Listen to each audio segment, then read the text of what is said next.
All right, my beautiful people, this is ERGJ, Certified Financial Educator, here with another episode of the Financial Book Club. We're on day number 73. We're going through the book, How Rich People Think by Steve Siebold. Steve, I'm coming for my check. Now, just to let you know, guys, that wealth begins in the mind. You must be wealthy in your mind long before you're wealthy in your wallet. And what we're doing here on the Financial Book Club is we are taking 15 minutes a day. That's right, 15 minutes a day to keep broke away. And the way that we do that is by depositing rich resources into our subconscious, cultivating it on a day-by-day basis, and as we wait for the harvest to come forth, guys. So if you want to change your financial life, you want to change your revenue, you want to change your profits, you want to increase your income, you must change. And that's what we're doing, is we're going through the book. Now, if you want to get this book, the reason why I recommend this book, because it has a passage of the day, a quote of the day, a critical thinking question of the day, and an action step of the day. You can actually get the book through me at my website at www.ergj.net. www.ergj.net. Hey, I know you don't have a lot of time. I don't have a lot of time. Day number 73. Let's get it. The middle class believes rich people are arrogant. The world class believes rich people are confident. The middle class believes rich people are arrogant. The world class believes rich people are confident. The negative projections and derogatory labels placed on the rich are endless. One of the most common is that the rich are cocky, arrogant people who think they're better than everyone else. The truth is, successful people are confident because they repeatedly bet on themselves and are rarely disappointed. In the comments below, I want you to put bet on yourself. Bet on yourself. The truth is, successful people are confident because they repeatedly bet on themselves and are rarely disappointed.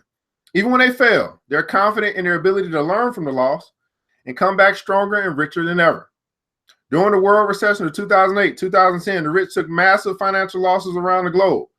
But when interviewed, many said they were confident in their ability to earn all the money back even faster than they initially acquired it.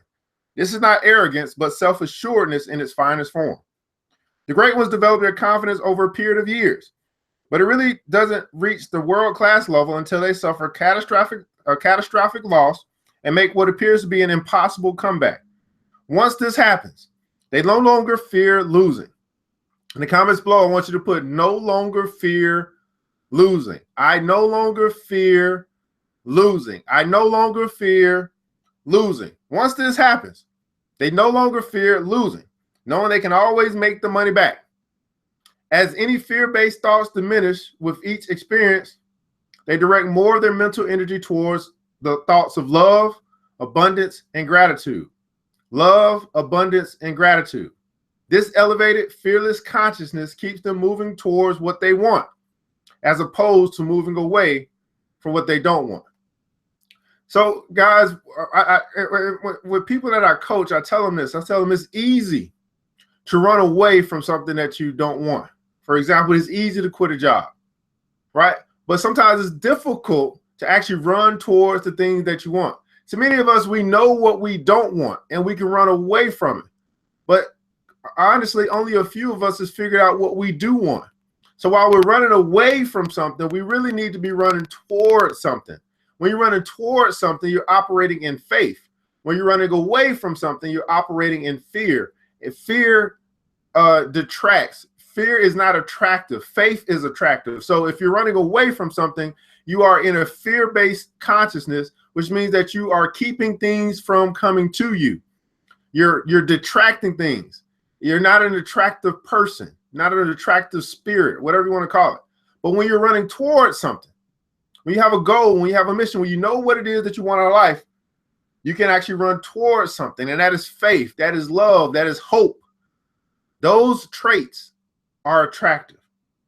This often doubles or triples their net worth quickly due to the new efficiency in their thinking.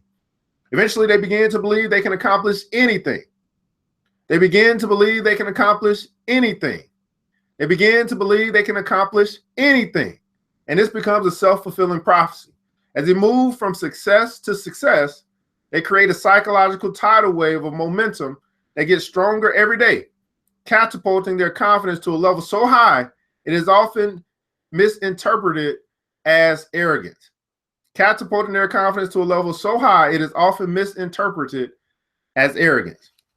Now, here's your quote of the day by Don Shula. He says, if you're going to take gambles, you must have one thing, self-confidence. If you're going to take gambles, you must have one thing, that's self-confidence. And here's your critical thinking question of the day. Thing you want to think about as it relates to what we've talked about today. Are you arrogant or confident? Are you arrogant or confident? And here's what you want to do. Here's your action step of the day. Thing that you want to do as it relates to what we discussed today. Start repeating this phrase to yourself every day to build your self-confidence. I have the ability to handle anything life throws at me. I have the ability to handle anything life throws at me. I have the ability to handle anything that life throws to me. Now, here's our so we're done with day number 73. And again, to recap, middle class believes rich people are arrogant. World class believes rich people are confident.